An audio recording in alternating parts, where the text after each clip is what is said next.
Tokohnya yaitu Muhammad Ali Pasha. Kehidupan Muhammad Ali Pasha lahirnya di Kavala, Albania pada tahun 1769.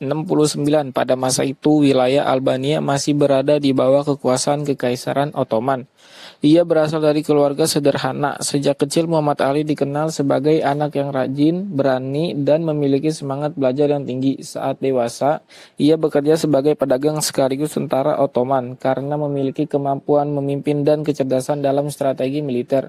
Ia cepat mendapatkan kepercayaan dari pemerintah Ottoman. Muhammad Ali juga dikenal sebagai sosok yang tegas dan disiplin dalam bekerja. Ketika terjadi kekacauan di Mesir akibat serangan Napoleon Bonaparte pada tahun 1798, Muhammad Ali dikirim bersama pasukan Ottoman ke Mesir untuk melawan Prancis. Dari situlah perjalanan hidupnya mulai berubah hingga akhirnya menjadi penguasa Mesir dan tokoh pemburu yang terkenal. Kita akan membahas ide dan inovasi Muhammad Ali Pasha di berbagai bidang. Yang pertama itu di bidang pendidikan. Muhammad Ali Pasha mendirikan berbagai sekolah modern seperti sekolah militer, teknik, kedokteran, dan farmasi. Ia juga membagi ilmu pengetahuan menjadi 5 kategori loh, yaitu bahasa, sosial, alam, matematika, dan keterampilan. Bahasa yang dipelajari itu ada bahasa Italia, Perancis, Turki, dan Persia. Lalu yang kedua itu ada sosial, sejarah, geografi, ekonomi, antropologi, filsafat, hukum, dan militer. Yang ketiga itu ada alam yang terdiri dari fisika, farmasi, kedokteran, teknik, dan kimia.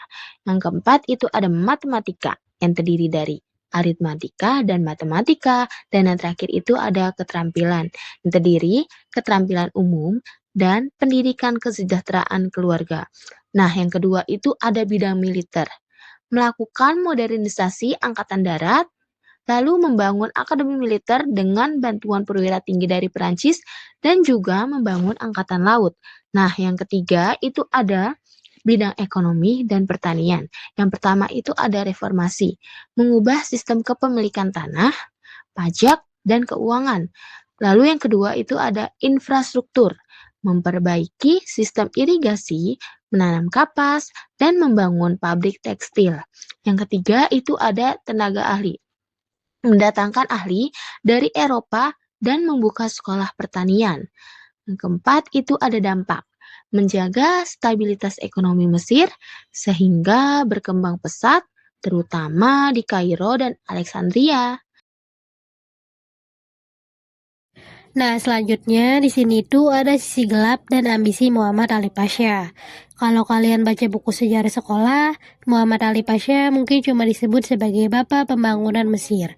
Tapi sebenarnya perjalanan dia tuh jauh lebih chaos dan penuh drama ala-ala Game of Thrones. Yuk kita bongkar sisi lain dari bos besar Mesir ini. Yang pertama, soal ambisi politik. Di buku sekolah, mungkin bilangnya dia direstui sama Sultan Turki Ustamania.